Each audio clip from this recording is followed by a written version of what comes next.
नमस्कार। मैं अपने इस चैनल पर आप सबों का हार्दिक अभिनंदन करता हूँ, आपका स्वागत करता हूँ। कल यानी 7 मई को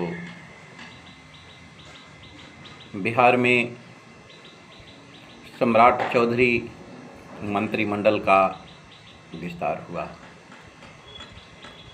सम्राट मंत्रिमंडल के विस्तार में जिस प्रकार से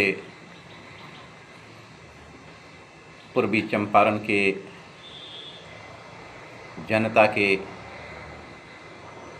द्वारा जो दिया गया मैंडेट था, उसका यह एक प्रकार से भयंकर अपमान था।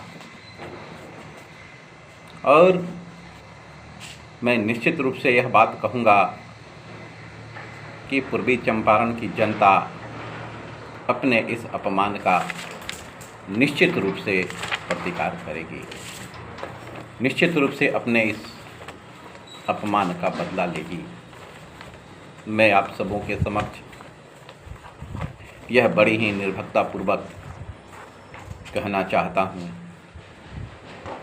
कि पूर्वी चंपारण में जो विधानसभा चुनाव संपन्न हुए, उस विधानसभा चुनाव में सिर्फ एनडीए की ओर से 11 विधायक जीते थे और एक ढाका, जहां पर ढाका विधानसभा के चुनाव में एक राजद के प्रत्याशी फैसल रहमान की जीत हुई थी। आज के समय में फैसल रहमान भी राजद के न रह करके भाजपा के हो गए हुए हैं, क्योंकि ऐसा कई अवसरों पर देखने को मिला भी।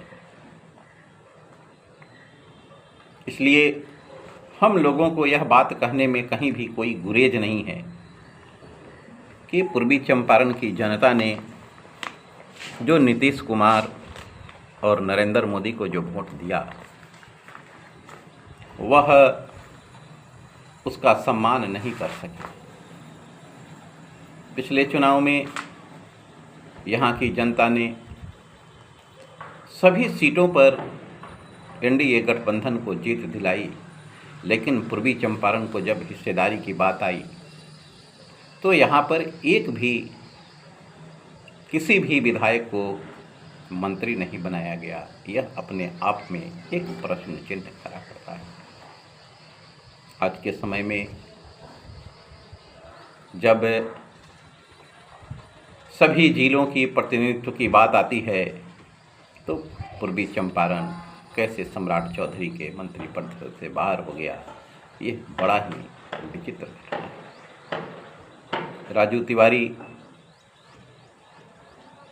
अभी भी जो गोविंदगंज विधानसभा निर्वाचन क्षेत्र से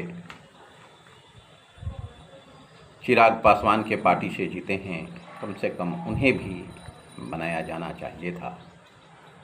राजू तिवारी जी को भी यदि मंत्रिपरिषद में जगह मिलती तो यह माना जाता कि कम से कम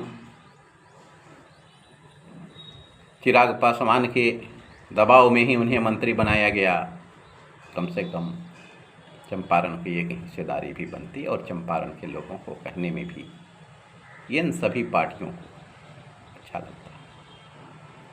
इसके कई कारण हो सकते हैं, या सम्राट मंत्रिपरिषद में भाजपा जदयू गठबंधन को ऐसा लगता है कि हमारे जो विधायक पूर्वी चंपारण से जीते हैं वो अकर्मण्य हैं या किसी काम के लायक हैं या नहीं, यह भी कहना बड़ा मुश्किल सा हो गया हुआ है।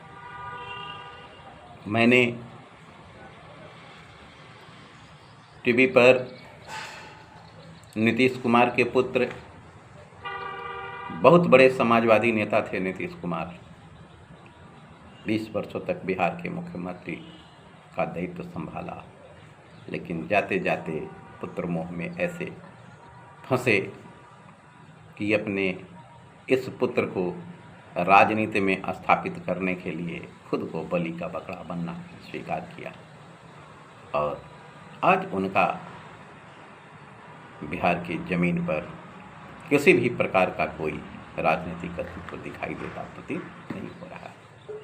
नीतीश जी, आपके बेटे से